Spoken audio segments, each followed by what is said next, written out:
اعوذ باللہ من الشیطان الرجیم بسم اللہ الرحمن الرحیم قل یا عباد الذین آمنوا اتقوا ربکم للذین احسنوا فی هذه الدنیا حسنہ وارض اللہ واسع انما یوفی الصابرون اجرہم بغیر حساب.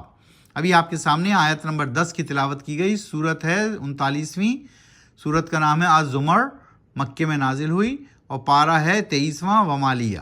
آج ہم کریں گے 10 سے لے کر 15 تک کی تلاوت اور اس کا ترجمہ بھی پڑھیں گے. آئیے 10 نمبر آیت کا ترجمہ پڑھتے ہیں.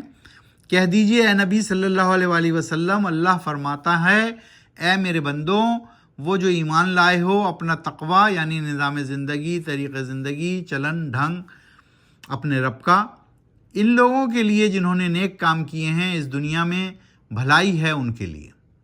اور زمین اللہ کی بہت وسیع ہے. یقیناً جو صابر ہوئے، ثابت قدم رہے اللہ کے دین کو قائم کرنے کے لیے اور اٹھائیں تکلیفیں اللہ کے دین کے خاطر، اجر ہے ان کے لیے بے حساب. اجرہم بغیر حساب، ان کے لیے بے شمار اجر ہے، بے حساب اجر ہے. کن کے لیے؟ انما یوفی الصابرون، جو صبر کرنے والے ہیں اور ثابت قدم رہنے والے ہیں. قل انی امرت ان اعبد اللہ مخلصا لہ الدین.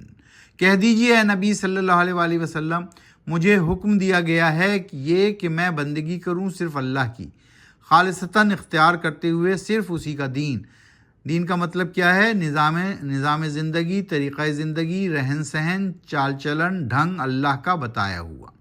اگر اللہ کے بتائے ہوئے ڈھنگ پر چلو گے تو اجر ہے ان کے لیے بے حساب.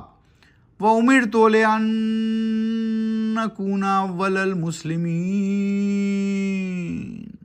اور دیا گیا ہے حکم مجھ کو کہ بنوں میں سب سے پہلا مسلم. یعنی مسلم کے کیا معنی ہیں؟ اللہ کے آگے سر جھکانے والا، اطاعت گزار، فرما بردار. قُلْ إِنِّي أَخَافُ إِنْ عَصَيْتُ رَبِّي عَذَابَ يَوْمٍ عَظِيمٍ.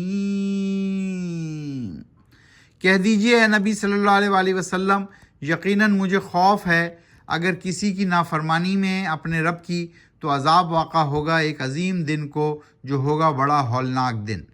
یعنی وہ ہولناک دن، وہ عظیم دن ہوگا قیامت کا دن. تو اگر نافرمانی کرو گے اپنے رب کی تو پھر اس ہولناک دن عذاب واقع ہوگا، عذاب دیا جائے گا.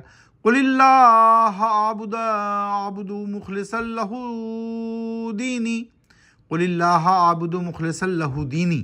کہہ دیجئے اے نبی صلی اللہ علیہ وآلہ وسلم، اللہ ہی کی بندگی کرتا ہوں میں خالصتاً، اسی کے دین کی، اسی کا بتائے ہوئے طرز زندگی، رہن سہن کو قائم کرنے کے لیے.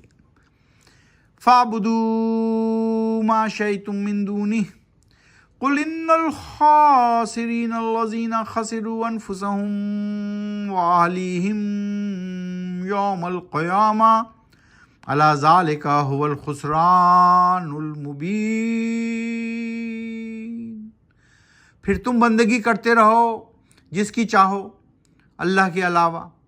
کہہ دیجئے اے نبی صلی اللہ علیہ وآلہ وسلم، یقیناً خسارہ انہی کے لیے ہے جنہوں نے خسارے میں ڈال دیا ہے خود کو اور اپنے گھر والوں کو روز قیامت. خوب جان لو یہی خسارہ ہے، کھلا کھلا اور صاف صاف. یہی خسارہ ہے، یہی نقصان ہے انسان کی زندگی کا. یہی المیہ ہے کہ وہ اللہ کے بتائے ہوئے راستے پر نہیں چلتا تو پھر اس کو خسارے میں ہی رہنا ہے. اور خسارے میں جب رہے گا تو کیا بتایا اوپر؟ اس دن بڑا ہی خوفناک ہوگا، وہ دن جب عذاب واقع ہوگا.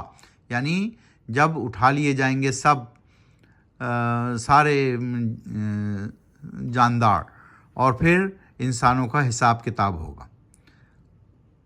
تو اس طرح آج ہم نے 15 تک کی تلاوت کی. سورہ ہے سورہ زمر. قرآن شریف کو سمجھ کر پڑھیے، قرآن و سنت کو اپنی زندگی میں نافذ کیجیے. یہی ضابطۂ اخلاق اور ضابطۂ حیات ہے اور دونوں جہانوں میں کامیابی کی کنجی.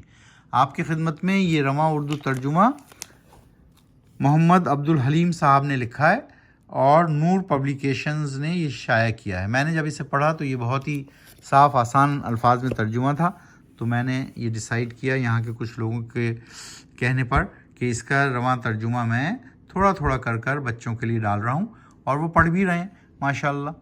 تو یہاں کینیڈا میں تو زیادہ تر لوگ آن لائن پاکستان سے انڈیا کے جو مسلمان حافظ اور قاری حضرات ہیں ان سے پڑھتے ہیں قرآن، لیکن یہاں پر ایک بچوں میں کمی ہے کہ نہ ان کو سپاروں کے نام یاد ہیں، نہ ان کو صورتوں کے نام یاد ہیں، نہ ان کو معنی پتہ ہیں کسی صورت کے، آیت کے، نہ ان کو چھوٹی چھوٹی آیتیں یاد ہیں جو نماز کے لیے چاہیے۔ تو یہ سب کام بھی میں انشاءاللہ کر رہا ہوں بچوں کے ساتھ۔